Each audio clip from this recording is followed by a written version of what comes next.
Hello, kamusta tayong lahat? I praise my Father, for He is good. He is mighty, He is righteous. He is holy, He is just. He is kind, merciful, forgiving, Almighty God, Yahweh. And I thank my Jesus Christ for writing our names in His book of life. And so now, we have a hope and a future with Jesus Christ in His kingdom that will never end. And I thank the Holy Spirit for always showering us with gifts and fruits of the Holy Spirit: love, joy, peace, forbearance, kindness, gentleness, faithfulness, goodness, and self-control. So if we have the Holy Spirit in us, God is with us, and Jesus Christ is with us. And so we will be doing good deeds because our Father is in us. Good righteousness and imparting mercy and grace to other people, just as our Father has given to us.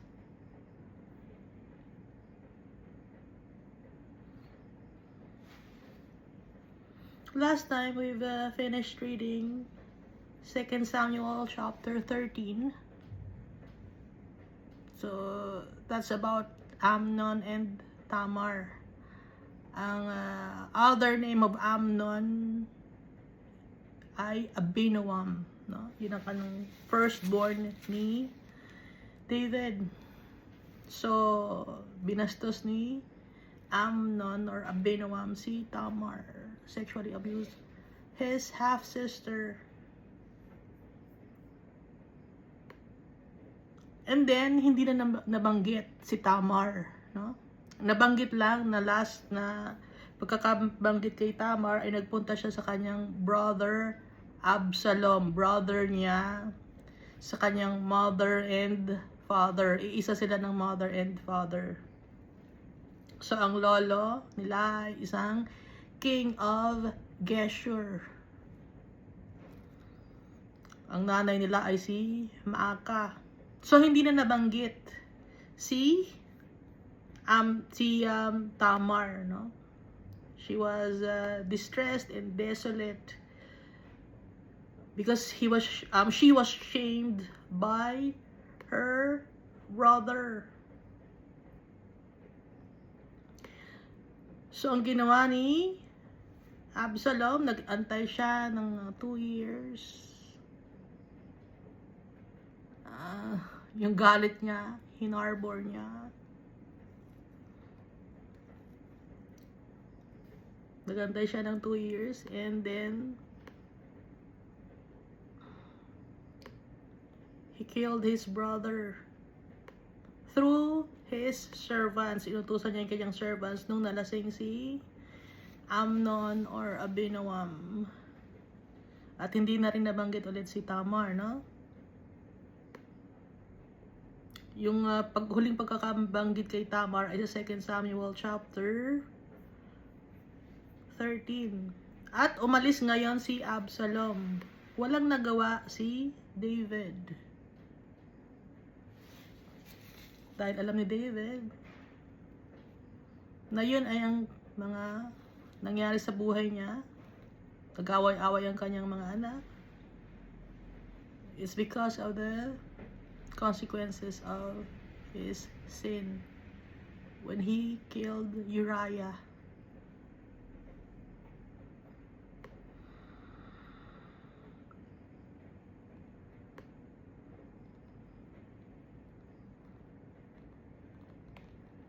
So pangatlong anak itong si Absalom, third son. Yung second son, si Chileab, anak ni David kay Abigail, no? Tahimik lang si Chileab. Chill lang si Chileab. Kasi nga, ang nanay niya ay si Abigail, good-hearted woman. Naturuan ng tama si Kilyab. Kaya hindi nabanggit, no? Nawala siyang nagawang wickedness si Kilyab. Wala tayong nabasa dito. For the meantime, dito na sa 2 Samuel.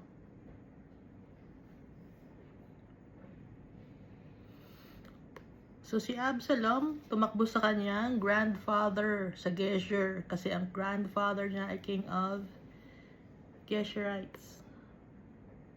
So nabago si Absalom, yung heart niya, dati, walang galit.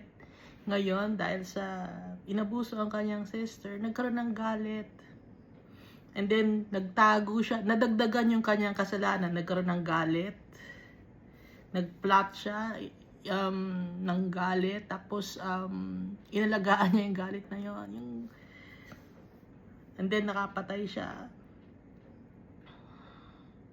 Tumakbo siya ngayon sa lolo niya, at dun sa lolo niya ay mga warriors din. So natuto rin siya ron sa kanyang lolo niya, kasi yung lolo niya hindi naman yun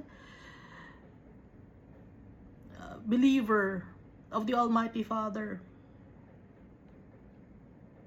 So natuto siya ng art of war sa kanyang grandfather,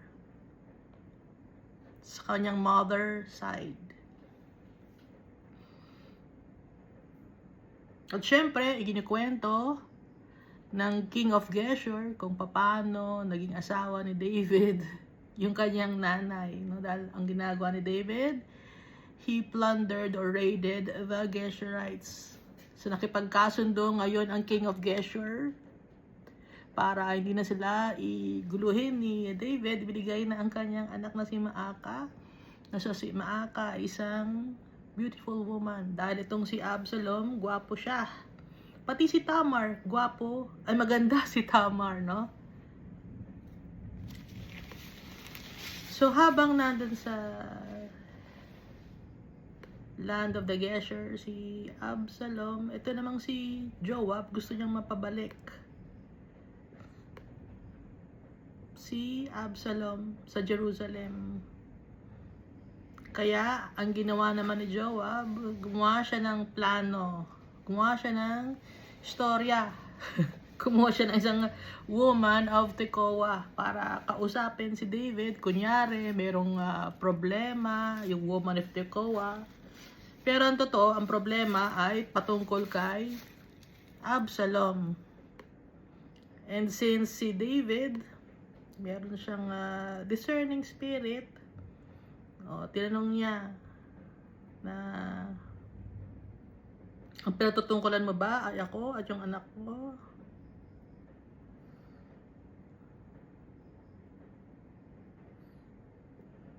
Umamin naman yung babae.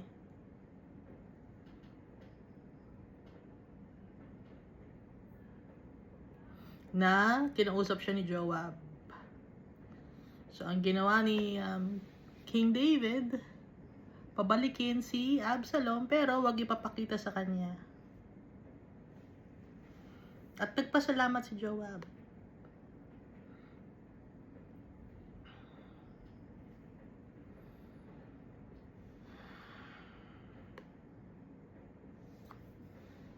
So si Joab ang nagpabalik kay Absalom. No, tandaan natin, dahil kay Joab nakabalik si Absalom.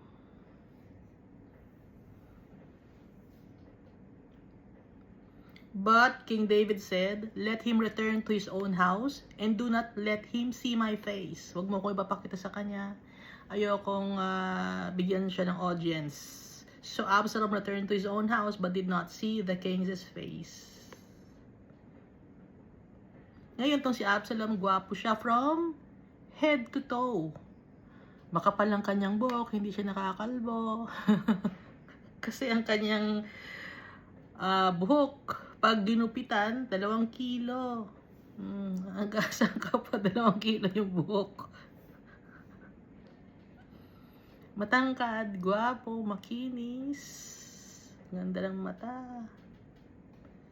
Walang maipipintas. Walang tigyawat.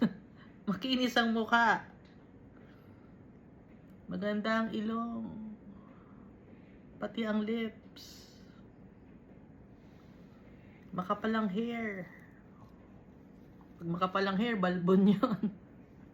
Balbasarado. Ba't kaya balbasarado, no? Hindi balbas bukas, balbasarado. Ngayon, si Absalom, meron siyang 3 sons, 3 anak na lalaki. At may daughter siya, ang pangalan ay Tamar. Kapangalan ng kanyang kapatid na si Tamar. Ipinangalan niya sa kanyang anak. So, yung anak ni Absalom, maganda rin. She was a woman of beautiful appearance. So, nasaan ngayon yung kapatid ni Absalom na si Tamar? Bakit ipinangalan niya sa kanyang anak si Tamar para hindi niya malimutan si Tamar dahil mahal niya yung kanyang kapatid? Hindi natin alam, no, kung ano ang ginawa ni Tamar sa kanyang sarili. Did she unalive herself dahil sa kanyang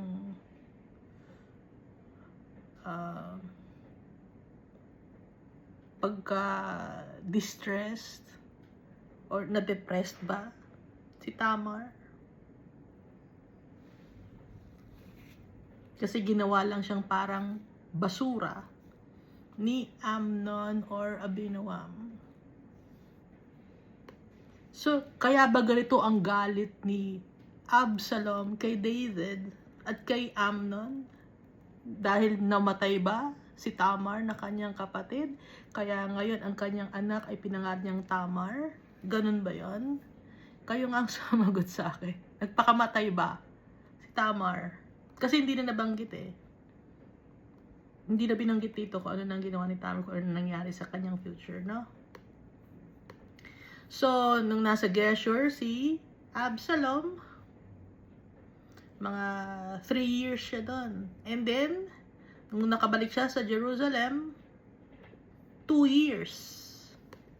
Absalom dwelt 2 full years in Jerusalem but did not see the king's face. So, umabot na ng 5 years na hindi sila nagkikitang mag-ama.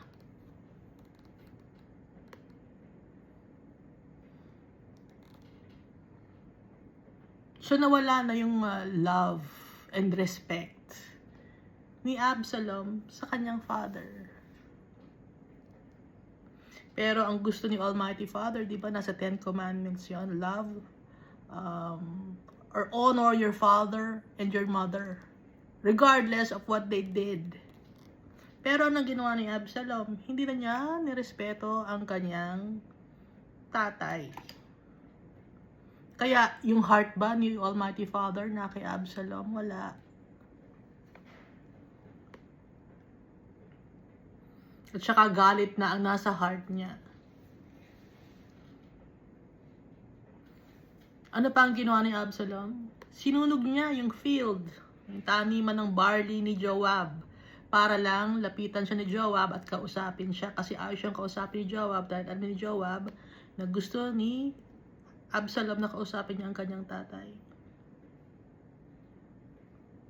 Sabi ni Absalom, bakit kinuha pa ako sa Geshur? Mas mabuti pang sanang nandun na lang ako. Kung hindi mo ako ipapakita kay David. Kung may kasalanan ako, patayin niyo ako. Ang lakas ng loob, di ba? Ang lakas ng loob ni Absalom kasi alam niya yung galit niya, walang ginawa si David. Galit lang David, wala lang, ganun lang. Ganun lang ginawa mo. So, nahinaan na siya, no? He felt his father was weak. Hindi na strong.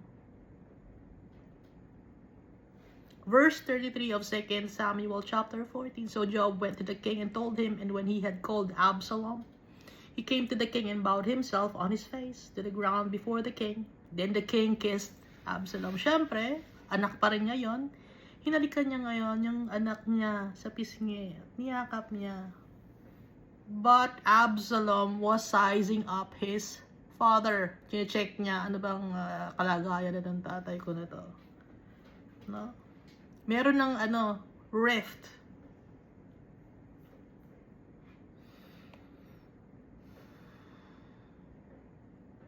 Kasi yung pain, hindi na matatanggal yun eh. Yung pain sa atin, hindi na natatanggal yun. Paano lang matatanggal yun? Ibibigay natin kay Almighty Father yung pain natin. Pero yung pain nandun pa rin. Nandun pa rin yung scar. Sometimes yung scar na yun, nabubuksan ulit yung sugat. Hindi gagaling. Pero by the stripes of Jesus Christ, we will be healed. Ibibigay natin kay Jesus Christ yung ating mga pains. Kaya nga nakalagay sa Book of Revelation, our God will wipe away our tears. Dahil mag-iiyakan pa rin tayo. Maalala pa rin natin yung pain. Tay, Almighty Father, nasaktan ako. Pero hindi na ako malulungkot. Andito ka na. Dahil dito sa mundo, ang dami nating mga pains. Ang dami nating wounds. Wounds from our friends. Yung kinoconsider yung friends, wounds yun. Yung wounds natin galing sa magulang natin. Nasaktan tayo ng magulang natin. O iniwan kayo ng magulang ninyo. Wounds yun. Wounds na gawa ng ibang mga tao. Lahat tayo. Sugatan. Wounds na gawa ng mga kapitbahay. Wounds na gawa ng mga relatives. Maaalala mo pa din. At i-embrace natin yung mga wounds na yon. Dahil sa mga wounds na yon, dun tayo matututo. Huwag natin kalimutan yung mga wounds natin. Ito sakit to. Ito may sugat ako dito eh. Ito yung peklat ko. Ito. Pero gumaling na siya. Pero minsan nabubukas pa. Ibibigay ko kay Almighty Father. Ganon, no? Dahil sometimes iiyak pa rin tayo. O inaamin ko ako din. May iyak pa rin ako. Binibigay ko kay Almighty Father. Iniiyak ko lahat kay Almighty Father.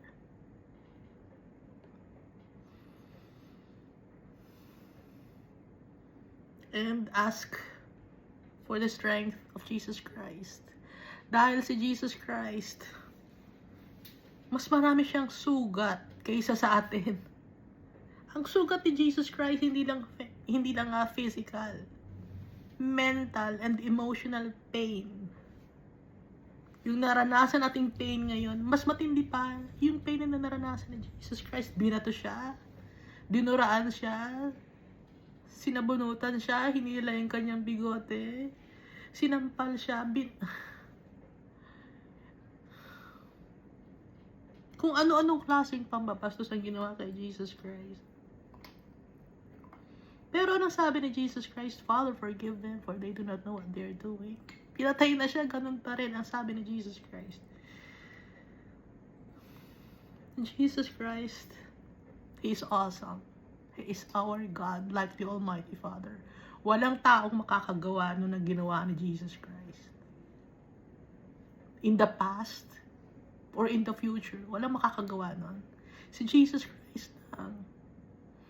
Kaya when we pray, we will use the name of Jesus Christ because the name of Jesus Christ is powerful. So dito na tayo, no? Sa 2 Samuel chapter 15. So may sugat pa rin si Absalom dito. Hindi gumaling. After this, it happened that Absalom provided himself with chariots and horses and 50 men to run before him. Si Absalom, nung nandun pa lang siya sa land of Geshur, dun sa lolo niya, nag-iisip na siya, paano niya makukuha ang kingdom of Israel? Dahil nahihinaan siya sa tatay niya. Ito pa yung tatay ko, ba't ang hina naman ito? Binastos na si Tamar, wala siyang ginawa, nahihinaan siya. Bumaba ang tingin sa tatay niya.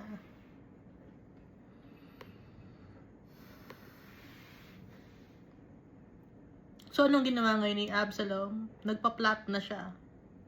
Anong gusto niya? Kudeta. Wala pang salitang kudeta nun, ano? Pero ang gusto niya kudeta. Ayaw ni Almighty Father ng kudeta. It's betrayal. Si Lucifer, gumawa siya ng kudeta sa heaven. Anong ginawa ni Almighty Father? Pinalayas silang lahat ng mga wicked angels. At walang kapatawaran yun. Yung mga angels na nagkakasala, there's no forgiveness for them. But tayo, may forgiveness because Jesus Christ died for us to save us, not the angels. That's why we are different. We are special.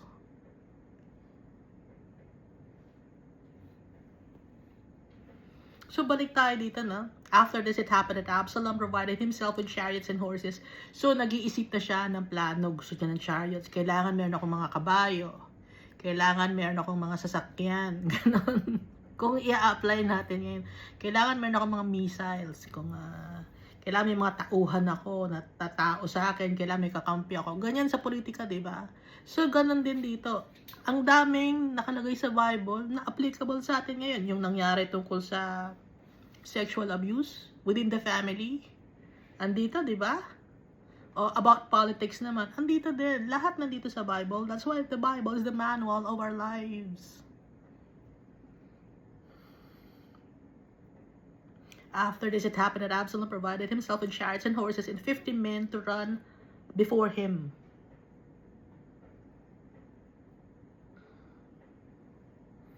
Verse 2. Now Absalom would rise early and stand beside the way of the gate. So it was, whenever anyone who had a lawsuit came to the king for a decision, that Absalom would call to him and say, "What city are you from?" And he would say, "Your servant is from such and such a tribe of Israel." So itong mga tao, pupunta sila sa office ni David sa Jerusalem. Ngayon, ang ginagawa ni Absalom, maaga siyang gumigising. Kasi, sa Jerusalem din naman siya nakatira. Compound kasi na malaki, di ba? Ang ginagawa niya, doon siya sa gate, nag-aantay ng mga tao na pupunta na may mga problema, mga civil case. Civil case and at the same time, criminal case, no? Nagbabantay siya ron kung sino may mga darating na may mga taong problema kasi lumalapit sila sa king. So it was whenever anyone who had a lawsuit or controversy, kung merong awayan tungkol sa lupa, awayan tungkol sa mag-asawa, lahat ng tungkol sa away, pinakikialaman ni Absalom. Anong ginagawa ni Absalom? Nagka-campaign na siya. Nagpapakilala na siya sa mga tao. Ito ako, anak ako ni David. Anong magagawa ko sa iyo? Tatay ko si David.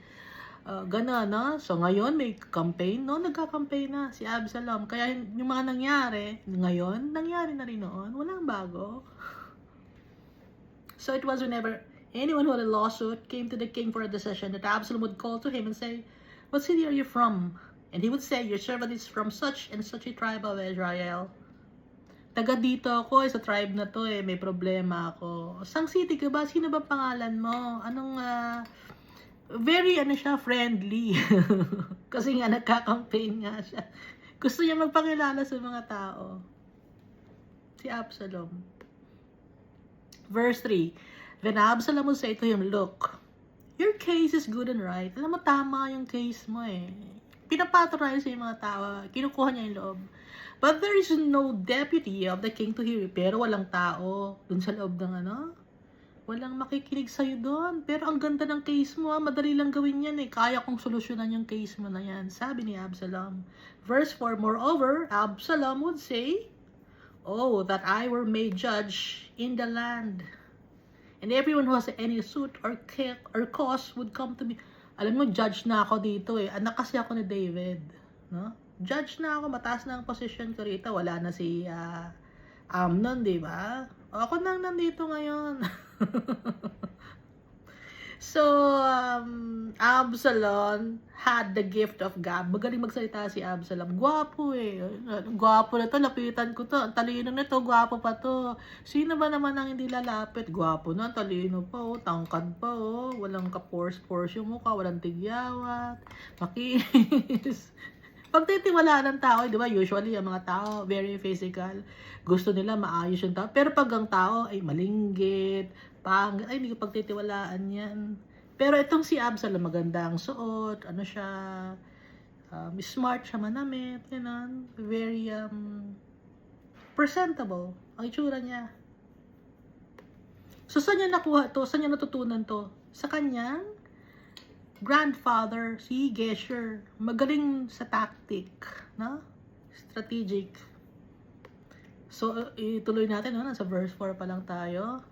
And moreover, Absalom would say, "Oh, that I were made judge in the land, and everyone who has any suit or cause would come to me. And then I would give him a justice." Ako ang nagbibigay ng justice. Alam niyo yun? Ha?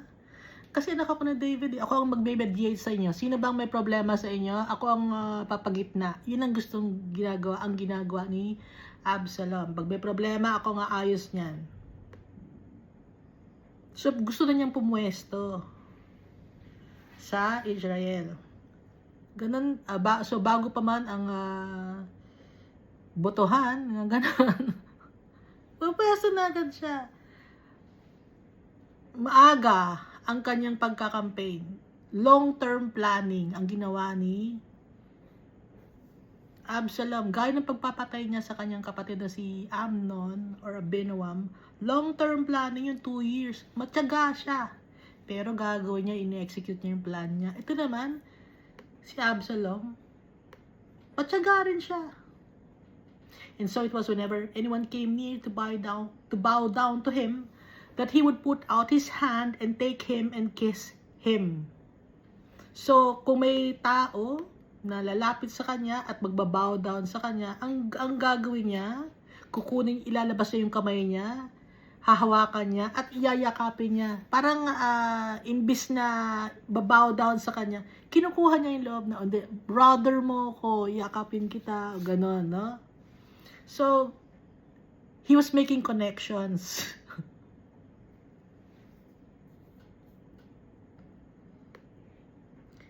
Very charismatic. Yung kanyang, pero at the back of his mind, meron siyang plano. So, ano tayo, maging wary tayo sa mga ganong klaseng tao, no? Ba't kaya to? Ang bait na to. May plano siguro iba to.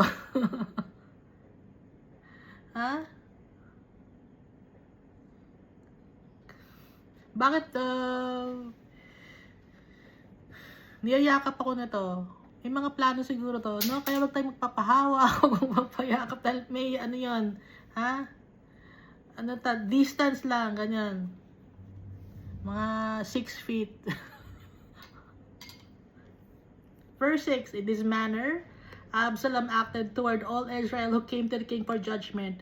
So Absalom stole the hearts of the men of Israel. Nakuha niya yung loob ng mga tao ng Israel. Araw-araw niyang ginagawa yon. Kaya, nakuha niya yung loob ng mga tao. Sino ba nang hindi makukuha ang loob ng tao nang he was making connections?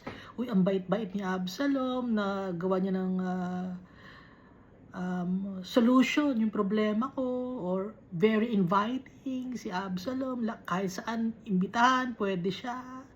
Ginawa namin siyang guest of honor sa mga feast namin.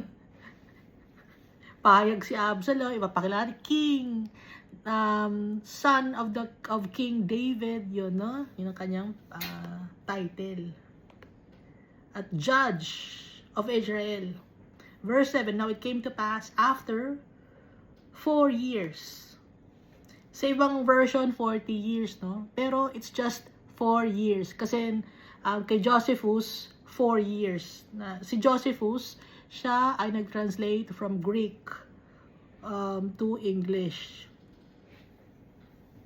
So, nakalagay dito sa New King James Version, 40 years. Pero sa New International Version, it's only 4 years. Kasi bakit kung 40 years, so napakatagal yon, bakit buhay pa si David? No? So it's only 4 years. That Absalom said to the king, please let me go to Hebron and pay the vow which I made to the Lord. So after 4 years, i-execute na ni Absalom yung kanyang plano. Nagsinungaling siya sa king, papunta ako ng Hebron. Kasi meron akong promise dun kay Almighty Father eh. Pero bakit sa Hebron siya pupunta? Kasi when David was anointed as king of Judah, it was in Hebron. So, kunyari, pupunta siya sa Hebron kasi may vow siya kay Almighty Father, doon niya gagawin. Pero ang totoo, doon niya ipoproclaim yung sarili niya as king. Example, dapat sikat na lugar. Like in, kunyari, ano ba? Kunyari China. Saan muna magpupunta? Ang capital, Zhongnanhai, no? Zhongnanhai. Specifically in the Premier's office in Beijing. Dito nakatira yung king. Pero instead na dun pupunta sa Tiananmen Square. Naintindihan niyo? Or example, yung mga demonstration, halimbawa, kung South Korea, instead of sa Blue House ka pupunta, no? Sa iba kang lugar pupunta, sa Gwanghwamun Square. Or kung UK ka naman, nakatira ang Prime Minister sa 10 Downing Street. So instead na doon ka pupunta sa 10 Downing Street, dahil yun ang doon nakatira yung President or Prime Minister, sorry, Prime Minister ng UK, doon ka ngayon sa London magpo-protest. Naintindihan niyo? Or example naman, yung kung US naman, ang nasa ng White House, so hindi ka sa White House pupunta. Saan ka magpo-protest? Sa New York. Or saan ba yung may Twin Tower? Doon, no? Naintindihan niyo? New York yun, di ba? Yung Twin Tower. So kaya nga, example lang yun. Kaya nga itong si Absalom, instead of sa Jerusalem niya muna siya kukunin yung kingdom kay David, punta muna siya ng Hebron bago siya magpunta ng Jerusalem. Gaya ng example, itong bago ka magpunta ng White House, punta ka muna ng New York. Or kung di sa Philippines, bago ka makapunta ng Malacanang, rally ka muna sa EDSA. Diba? Doon ka muna magwawala sa EDSA bago ka magpunta ng Malacanang. Di ba ganun ang ginagawa ng mga tao? Naintindihan ninyo? So instead na sa Jerusalem siya magwala or magkuha agad ng kanyang kingdom of Israel sa Jerusalem, punta muna siya ng Hebron. Naintindihan na ninyo? Sino ba yung kausap ko? So nagsinungaling siya. He said that he would pay the vow which I made to the Lord, sabi niya. No? Sinungaling siya. Verse 8. For your servant took a vow, which I dwelt at Gezer in Syria. Kasi nag-promise ako, nung nasa Gezer ako in Syria, na pag ako ay nakabalik sa Jerusalem, then I will serve the Lord. For your servant took a vow while dwelt at Gezer in Syria, saying, if the Lord indeed brings me back to Jerusalem, then I will serve the Lord. Halatang sinungaling siya. Kasi in-explain pa niya eh. Kasi kung talagang wala kang plano, ba't ang haba na explanation niya?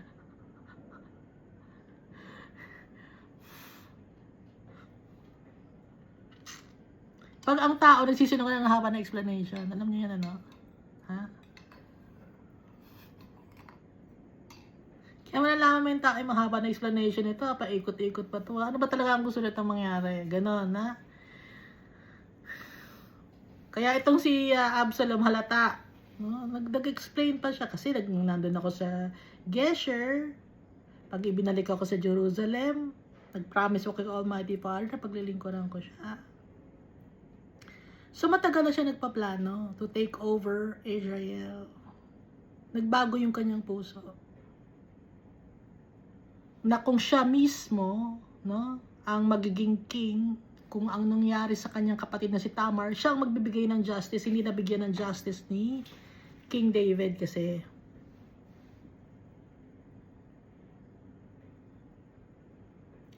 So, he wants to take matter into his own hands. Ako na ang magkiking, hindi ka marunong. Yun ang isip niya kay David, hindi ka marunong, hindi mo binigyan ng justice si Tamar. Ha? Tapos nung napatay ko si Amnon or Abinoam, wala, nakatakas ako, di ba? O ngayon, pinabalik mo ako ngayon, wala, mahina ka. Yun ang ibig sabihin ni Absalom. Verse 9, and the king said to him, go in peace. So he arose and went to Hebron. Ito namang si King David, wala namang sa isip niya yun. Kasi nga, pure-hearted siya. Although nagkasala siya, pero pinatawad niya yung anak niya. At mahal pa rin niya yung anak niya.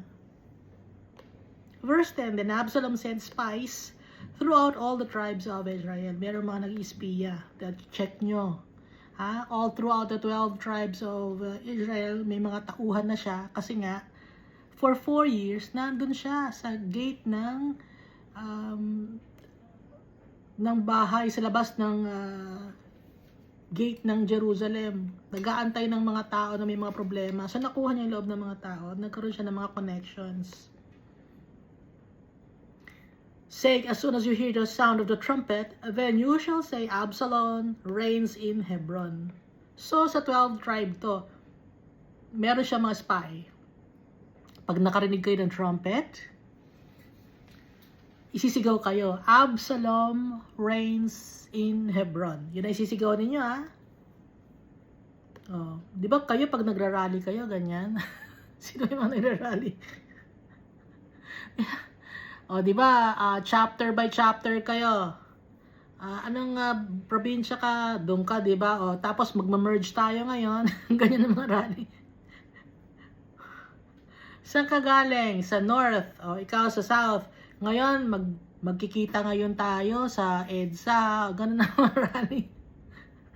Ito namang sa, kunyari sa ibang lugar naman, ano?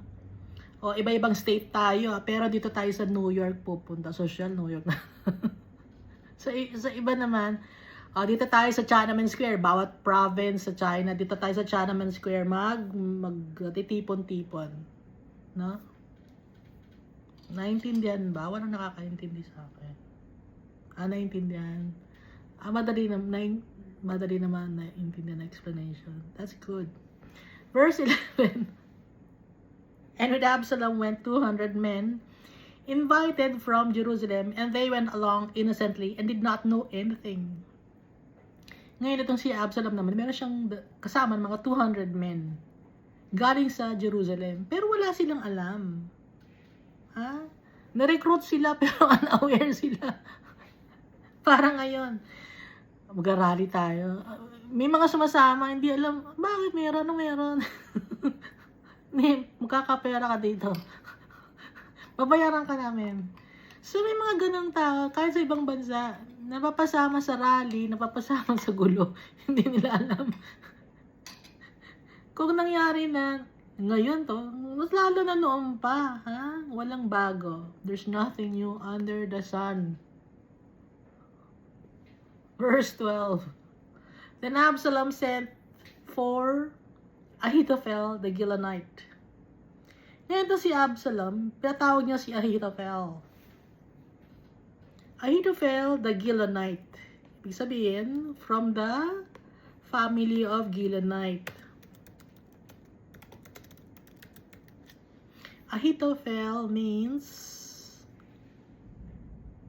my brother is foolish or my brother is folly.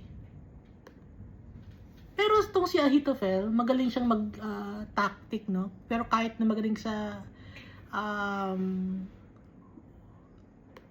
art of war, wala mas gagaling pa kay Almighty Father. Kaya nga ang pangalan nito ay Ahithophel, no? Brother of folly.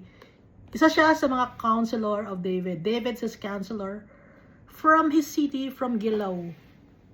While he offered sacrifices, the conspiracy grew strong. For the people with Absalom continually increased in number. So, hakot ng hakot yung mga tao. Padami ng padami yung mga tao. Ha? Pwede uminom? Inom muna ako ng kape. Wala ng baso ko.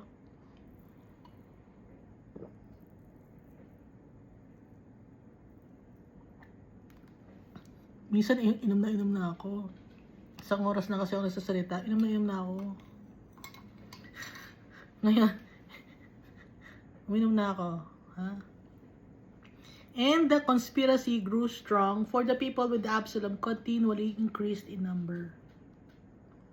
So, padami ng padami ang nahakot ng mga tao. Yung iba, walang alam. Ano bang meron? Hindi, mag-ano tayo. Ibayin na natin ang leader. Oh, kudeta to, di ba? Wala lang, hindi lang pangalan na kudeta, pero conspiracy, no? Ayaw ni Almighty Father ng kudeta or conspiracy or yung nag-class. Yung against sa government. Ayaw ni Almighty Father ng ganun.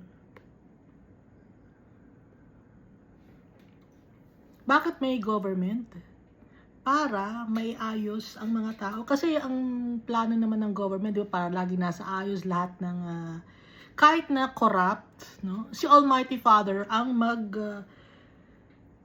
magja-judge at magpaparusa sa mga taong corrupt. Pero sunod ka lang sa government. Yun ang gusto ni Almighty Father.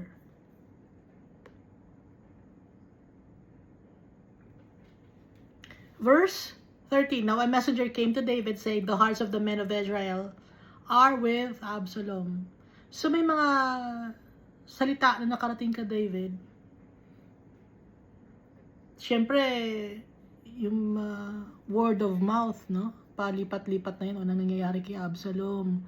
Nandiyan siya sa Hebron. Marami na siyang mga kasama ron. Meron silang pinaplot. So, nakakarating kay David. The hearts of men of Israel are with Absalom. So, the people chose Absalom over David. And they thought that the king was old already and could not perform as a leader. He was not capable of leading the land anymore. Yun ang tingin ng mga tao. Nahinaan sila. Verse 14. So David said to all his servants who were with him at Jerusalem, arise, let us flee, or we shall not escape from Absalom. So si David, sabi ni David, umalis tayo dito sa Jerusalem. Dahil pag dumating si Absalom dito, magwawala na yon, masasaktan tayo. Make haste to depart lest he overtake us suddenly. Bilisan na natin ang pag-iimpake, no? Kung ano man ang mga meron dyan, magmamadali na tayo. Ha? And bring disaster upon us and strike the city with the edge of the sword. Baka magkagulo. Kaya umalis tayo. Para hindi na magkagulo, wala na masaktan ng mga tao. So, David was protecting his people. Tao pa rin niya, iniisip niya, mga tao pa rin. Hindi, ako, tatakas ako, dyan lang kayo. Hindi, David. Kasama kayo lahat, tatakas tayo, mga tauhan ko. Verse 15, and the king's servants said to the king, we are your servants, ready to do whatever my lord the king commands. Kami mga servant mo. Kaya kung ano ang utos mo sa amin, gagawin namin. Verse 16, then the king went out with all his household after him, but the king left 10 women, concubines, to keep the house. So, lahat ng mga tao umalis sa bahay niya. Pati si King David. Pero may naiwan na 10 babae, concubines. Hindi niya wives, pero tinatabihan niya, no? 10 women. Hindi natin alam kung may anak si David sa mga concubines na to. Pero, iniwan niya para magbantay ng bahay. Maglinis, ganon, or tagapagluto man lang, kung may darating na mga tao, at kung darating si Absalom, asikasuhin, yun pa rin na inisip ni David. Verse 17, the king went out, and with all the people after him, and stopped at the outskirts. Lahat, naglabasan sila, malis, except the 10 concubines. Verse 18, then all his servants passed before him. Pinauna niya lahat ng kanyang mga servants. And all the Cherethites, and all the Pelethites, and all the Gittites. So, meron na siyang mga friends from Gath. No? Alam natin na si Goliath ay isang Gittite. He was from Gath. So, nakuha niya yung respect ng mga Gittites. Kasi nga, di ba, tumira si David sa land of Gath kay King Achish, no? 600 men who had followed him from Gath passed before the king. So, nauna yung mga tao. And then, nahuli na si David. Then the king said to Ittai the Gittite. Meron isang Gittite, no? Isang Philistine. So, he was from Gath. Ittai ang pangalan. Why are you also going with... Ba't ka kasama sa amin? Return and remain with the king. Umuwi ka sa inyo. Balik ka kay King Achish, sa king of Gath. Ba't ka sasama sa amin?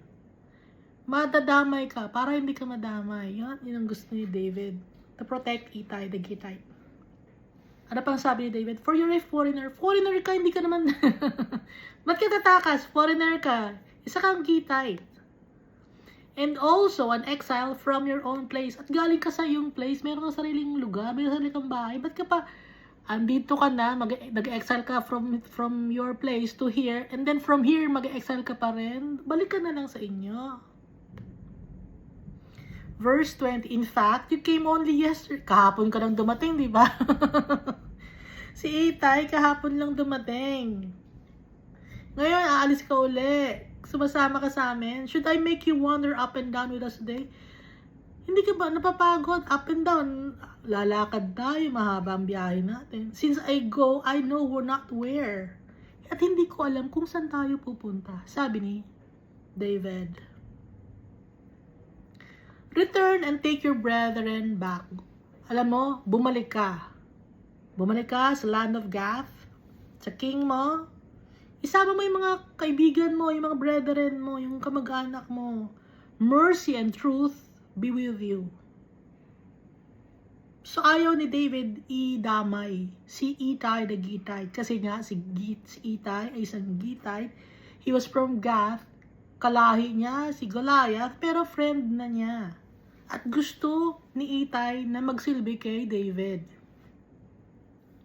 Verse 21, but Ittai answered the king and said, as the Lord lives, and as my Lord the king lives, surely in whatever place my Lord the king shall be, whether in death or life, even there also your servant will be. So loyal si Ittai kay David. Kahit bago pa lang siya, kahapon lang na dumating, gusto niya kay David. Nakitaan niya ng may kakaibang leadership si David na hindi nakita ni Absalom. At yon ay ang kabutihan ni Almighty Father. Nakita ni Ittai the Gittite, pero yung anak ni David, hindi niya nakita yon.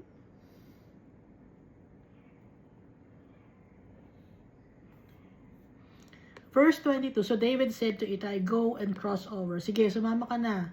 Mag-crossover ka na from here to the river Jordan. Then Ittai the Gittite and all his men and all the little ones who were with him crossed over. So, buong family niya, tsaka may mga tauhan siya. So, hindi lang siya pangkaraniwang tao si Ittai the Gittite, kundi meron siyang mga soldiers din or servants.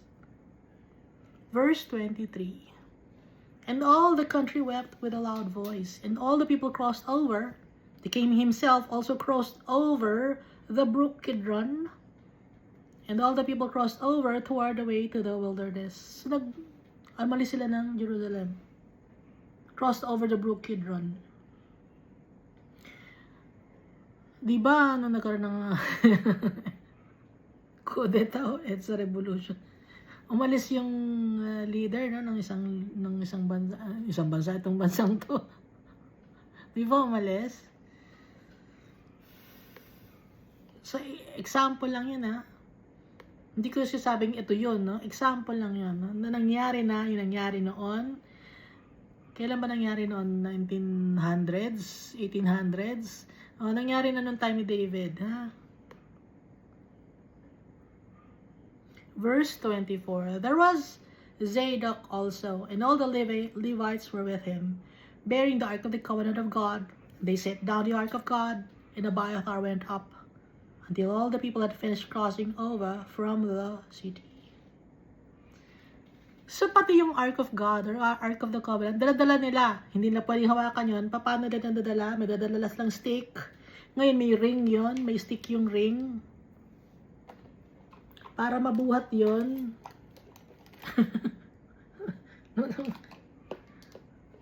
Para mabuhat yon.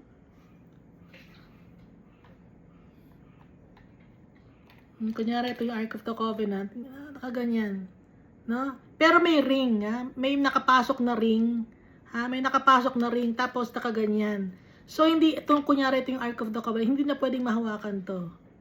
Ha? Kaya, ito yung kahoy, ipapasok nila sa isang ring para mabuhat nila yung Ark of the Covenant. Kasi Zadok, pati Levites, mga priests, pati si Abiathar went up until all the people had finished crossing over from the city. Inuna muna nila yung mga tao bago si David and the covenant of God, no, Ark of the Covenant of God, and the priests. Verse 25, Then the king said to Zadok, carry the Ark of God back to the city. Ibalik nyo yung Ark of the Covenant. Doon nyo ibalik ulit. Kung saan na nilagay, kinuha ninyo, ibalik nyo ulit. If I find favor in the eyes of the Lord, He will bring me back and show me both it and His dwelling place. Iwan nyo. Ilagay ninyo ulit yung Ark of the Covenant kung saan nyo kinuha.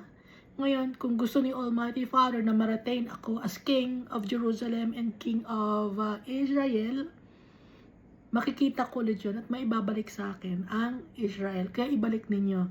Ngayon, ang ibig sabihin ni David, kung hindi ko na makikita ang Ark of the Covenant, nandun siya sa Jerusalem, ibig sabihin, pag hindi na ako nakabalik, ayaw na talaga ni Almighty Father.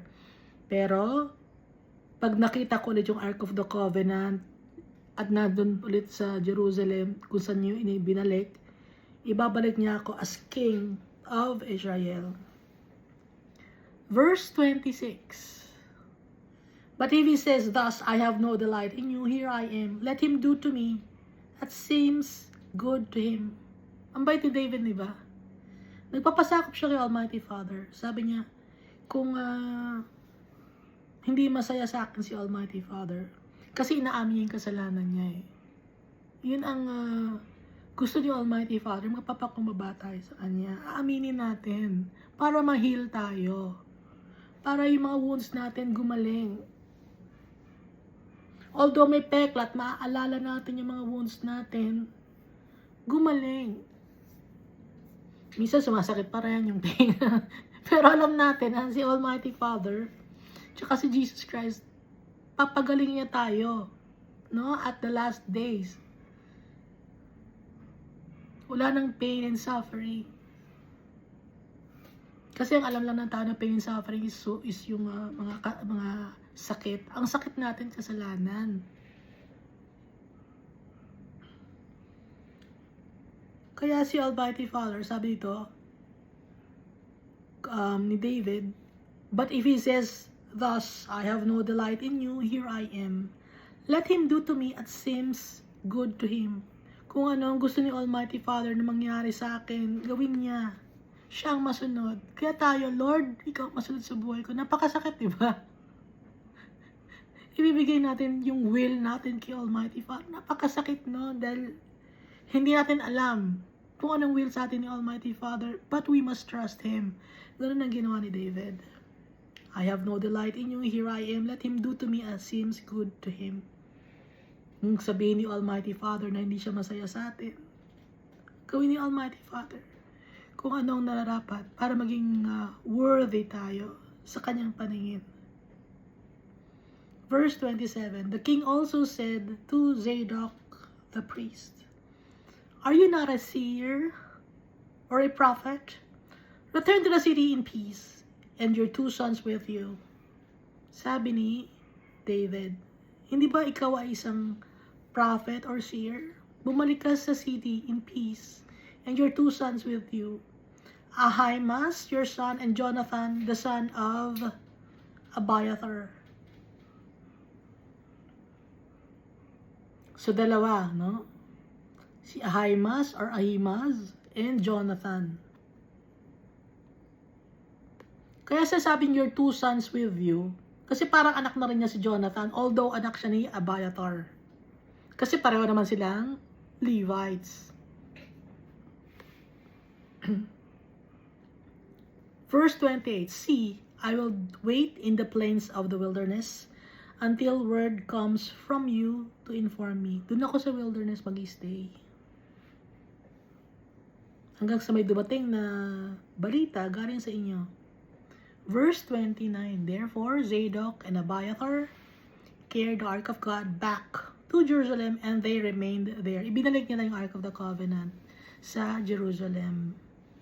Verse 30, so David went up by the ascent of the Mount of Olives and wept as he went up. Umiyak si David. He was crying.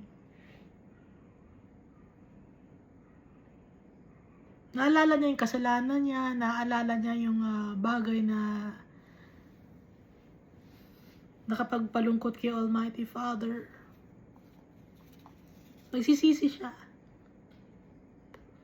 And he had his head covered and went barefoot. So may takip yung kanyang ulo, tsaka nakapaa siya. And all the men or the people who were with him covered their heads and went up weeping as they went up. Nagiiyakan sila. Binigay sa kanila ni Almighty Father yung Israel, yung Jerusalem. Ngayon naalis sila. Kaya nagiiyakan sila. Walang guarantee na makakabalik pa sila. Kaya nagiiyakan sila dahil hindi nila alam. So they went up by the ascent of Mount of Olives.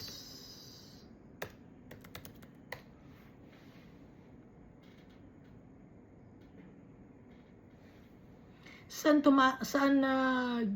itong Mount of Olives? Di ba nabasa natin to sa New Covenant? Si Jesus Christ nagtuturo siya sa Mount of Olives. At saka, He ascended into heaven from the Mount of Olives.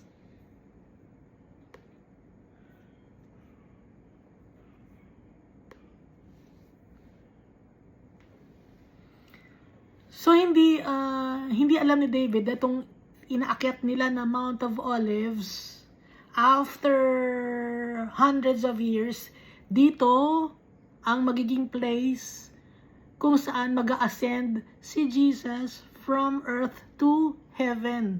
Hindi alam ni David, no?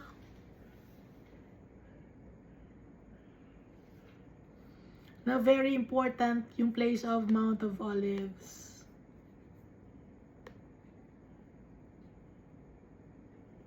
Verse 31, then someone told David, saying, Ahithophel is among the conspirators with Absalom. So, nag-deflect ba tawag doon? Yung bumaliktad si Ahithophel, being a advisor of David, naging advisor na siya ni Absalom, si Ahithophel. Nag-betray siya.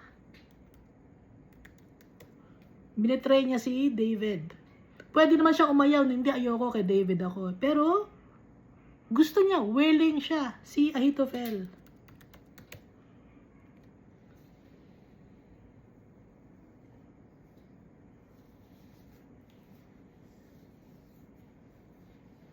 So, nag-deflect siya, no? Ano bang tawag dun sa bumaliktad? Malimbing ba yun?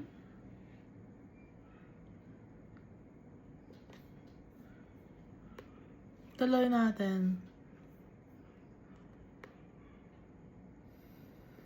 Then someone told David, saying, Ahithophel is among the conspirators with Absalom. Naging close na si Ahithophel kay Absalom. So, they were conspiring already. At madali nang ma-convince si Ahithophel kasi nga matagal na niya nakakasama si Absalom. nahinaan na sila sa leadership ni King David. And David said, "O Lord, I pray, turn the counsel of Ahithophel into foolishness." Nagpray si David.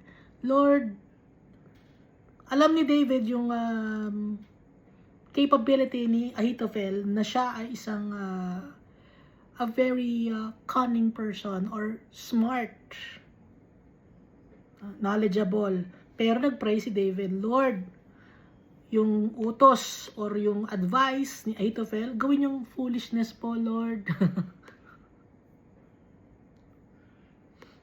At dininig naman ni Almighty Father because He loved David. Dahil mapagkumbaba pa rin si David, kahit na pinarusahan siya ni Almighty Father. Verse 32, it was a test from the Almighty God. Nagkasala si David, paparusahan ko siya, tingnan natin, magbabago ba ang pagiging loyal ni David sa akin? Yun ang ibig sabihin, nagbago ba? Nagkasala man siya, at paparusahan ko siya, magko-continue ba siya magiging wicked? Or babalik siya sa akin? Yun ang gusto ni Almighty Father. Nagkasala tayo kay Almighty Father, naparusahan tayo, anong gusto ni Almighty Father? Bumalik tayo sa Kanya.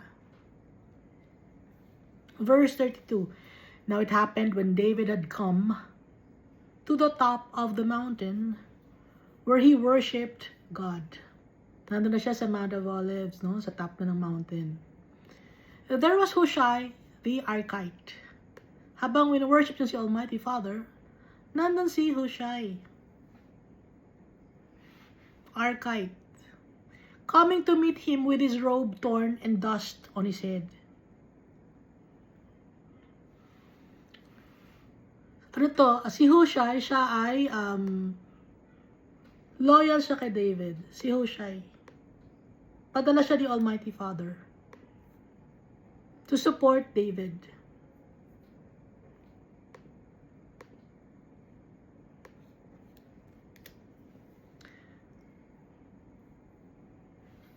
Hushai means hasty or hasting for Yahweh or hurry.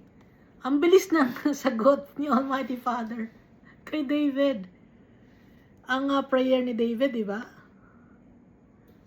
Oh Lord, I pray, turn the counsel of Ahithophel into foolishness. Ahithophel means folly, di ba? Nagpa-pray si David, and dito sa verse 31, and then dito sa verse 32, upon worshiping God when he was already on the top of Mount of Olives, dumating si Hushai. Hushai means hurry. Ang bilis ng sagot ni Almighty Father. At dito si hurry, Hushai, the Archite. Ba't ganun yung mga pangalan? Nagsasakto. Ang galing ni Almighty Father, no? He's truly amazing. Sumasakto yung pangalan ng tao. Ibig sabihin hurry.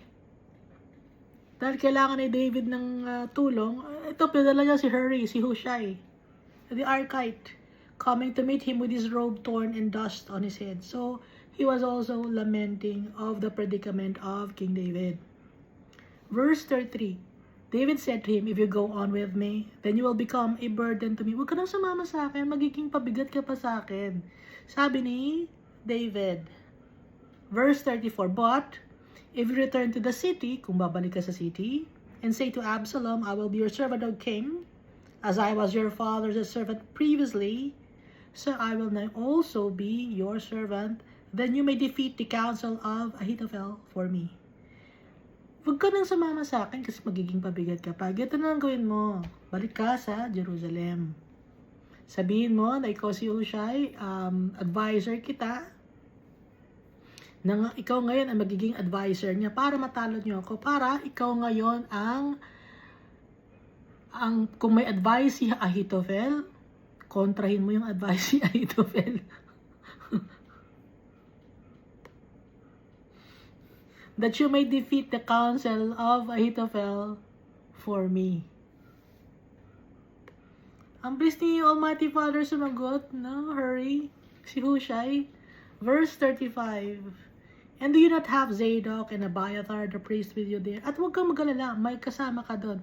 Andun si Zadok and Abiathar, yung mga priests. Therefore, It will be that whatever you hear from the king's house, you shall tell to Zadok and Abiathar the priests. Kung ano man ang maririnig mo sa loob, sabihin mo kay Zadok and Abiathar, mga tauhan ko sila, meron tayong intel sa loob.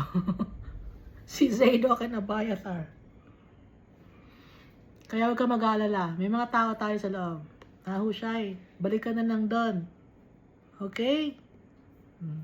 Verse 36.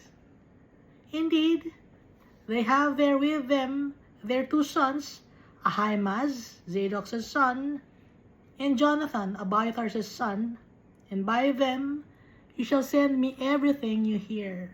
Lahat ng madidinig mo, ipadating mo sa akin. Andon yung anak ni Zadok, si Ahimaaz. Andon din yung anak ni Abiathar, si Jonathan. Kung ano ang madidinig mo, sabihin mo sa kanila para maibalik sa akin, mairelay sa akin. Verse 37. So Hushai, David's friend, went into the city, and Absalom came into Jerusalem. So si Hushai, bumalik na siya sa Jerusalem. Ngayon si Absalom, from Hebron, dahil prinoclaim na siya, no, nagsigawan na yung mga tao na siya ay magiging king. Ang lakas na loob ni Absalom, balik na siya ng Jerusalem.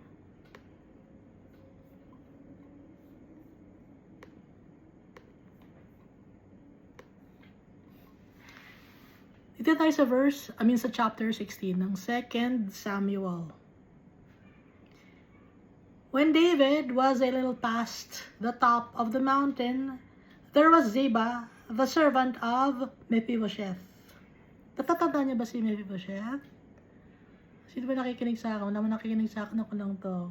Is ka natatandaan mo ba si Mephibosheth? Si Mephibosheth ay anak ni Jonathan na isang lame.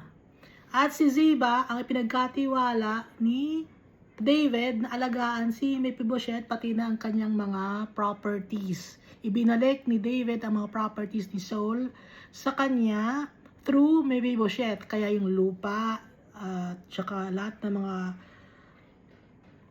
ari-arian, lahat ng mga things na pag-aari ni Jonathan and the King Saul, ibinigay kay Mephibosheth. Even the flocks and herds and the land, yung mga taniman, no?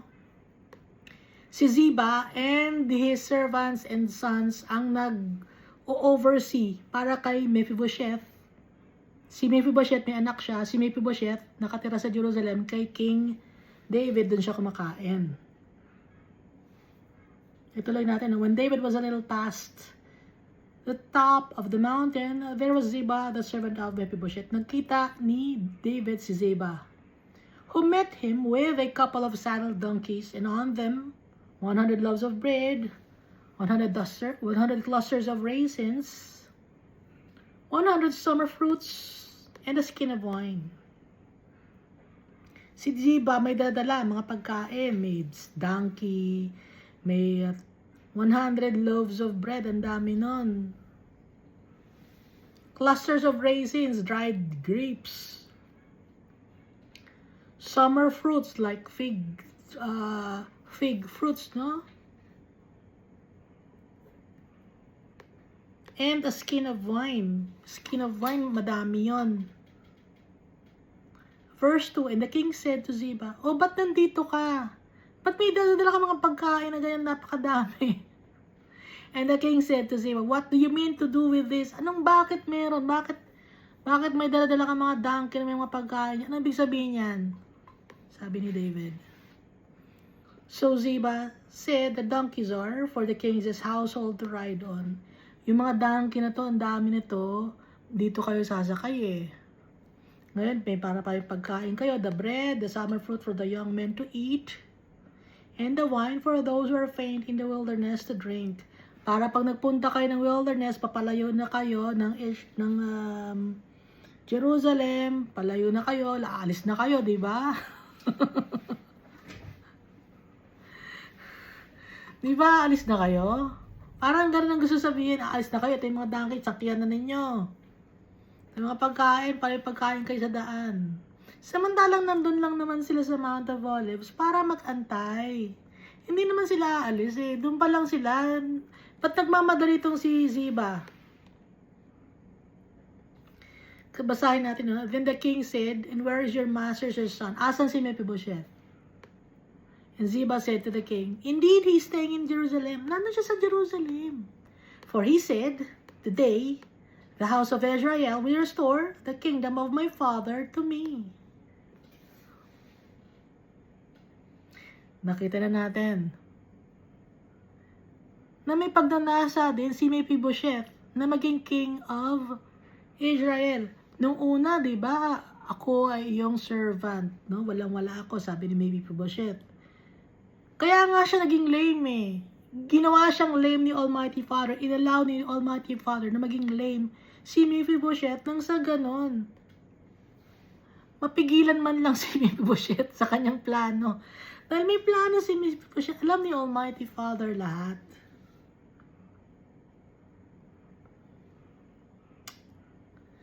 Ang galing ni Almighty Father, di ba? Ingat na ingat niya si David. Mahal na mahal niya.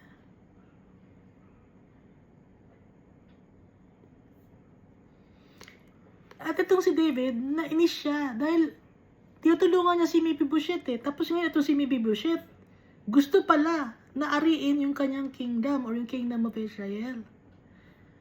At the back of the mind of Mephibosheth pala, there is a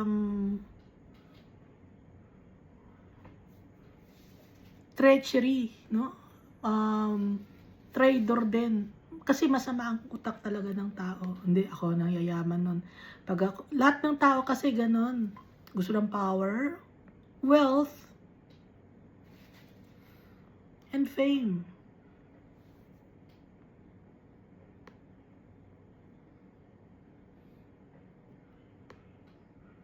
Itong si David, hindi naman niya hiniling maging king eh. Si David, hindi niya hiniling maging king.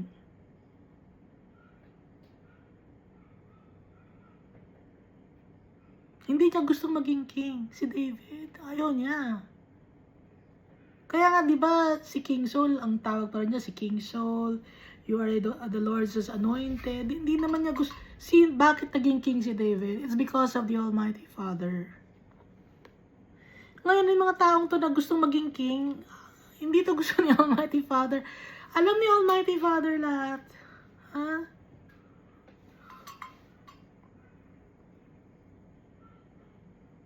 Mga ambisyoso. Kaya tayo, yung mga plano natin, ibibigay natin kay Almighty Father.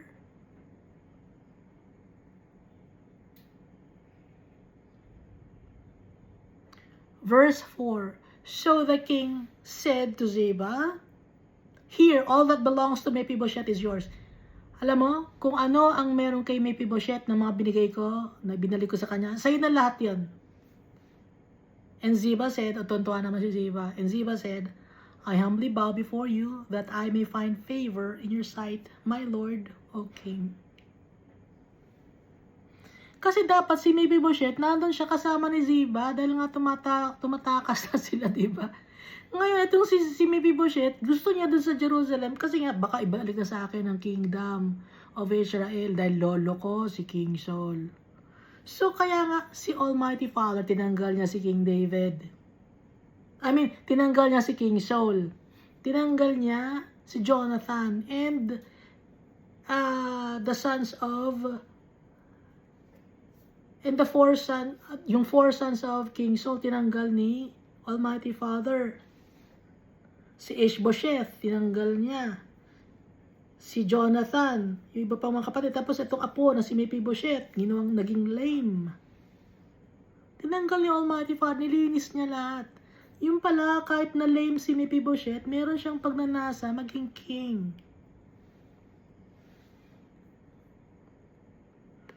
Kaya ngayon, dahil sa hindi siya loyal kay King David, itong si Mephibosheth, ang sabi ni David, Ziba, sa'yo na lahat ng pagmamayari ni Mephibosheth. All that belongs to Mephibosheth is yours. And Ziba said, I humbly bow before you, that I may find favor in your sight, O Lord, my King. So yung mga tao, nagnanasa talaga ng pakayamanan, kapangyarihan, at kasikatan.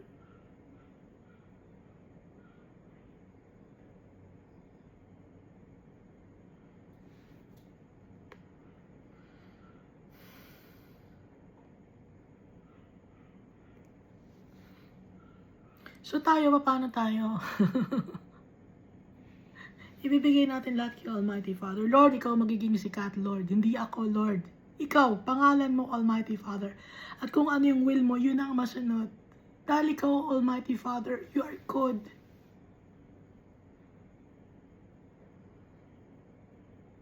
Dahil kung kami, Almighty Father, yung gusto namin, puro kadumihan, Almighty Father. Hindi kami marunong. Hindi kami marunong magdesisyon. Kahit na matanda na tayo, hindi tayo marunong eh. Hindi tayo matuto. Dahil nga ang hearts natin wicked, sinungaling tayo.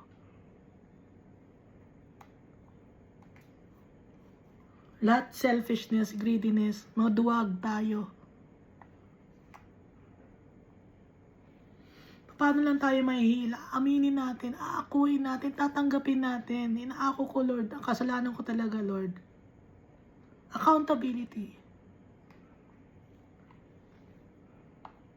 At may responsibility tayo sa kapwa-tao natin.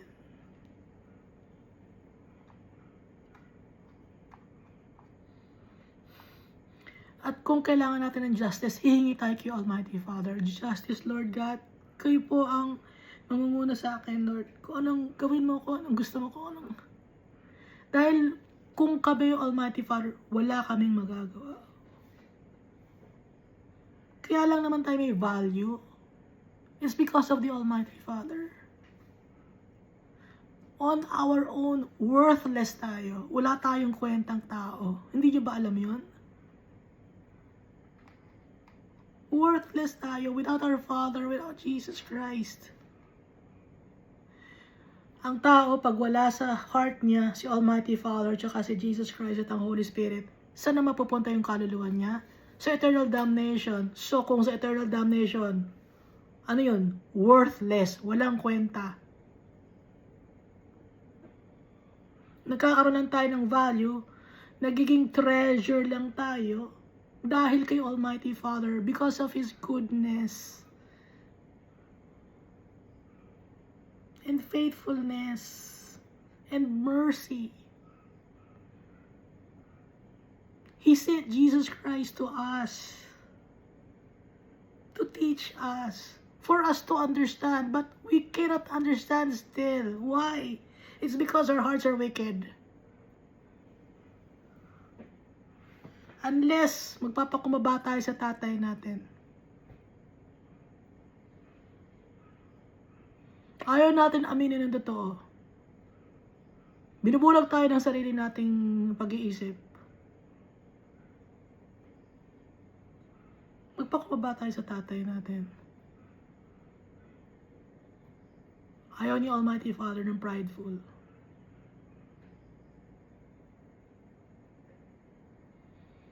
We are at the mercy of the Creator of heaven and earth.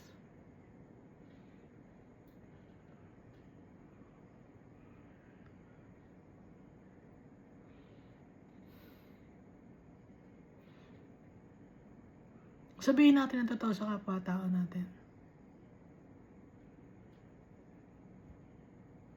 Gusto ni Almighty Father yung truth. The truth will always prevail.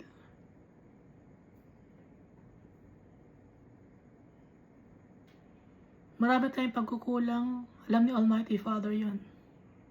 Marami tayong kasalanan, alam ni Almighty Father yun. And we need Jesus Christ for us to be healed, for us to be cleansed, for us to claim our inheritance as His children. Thank you, and God loves us all so much.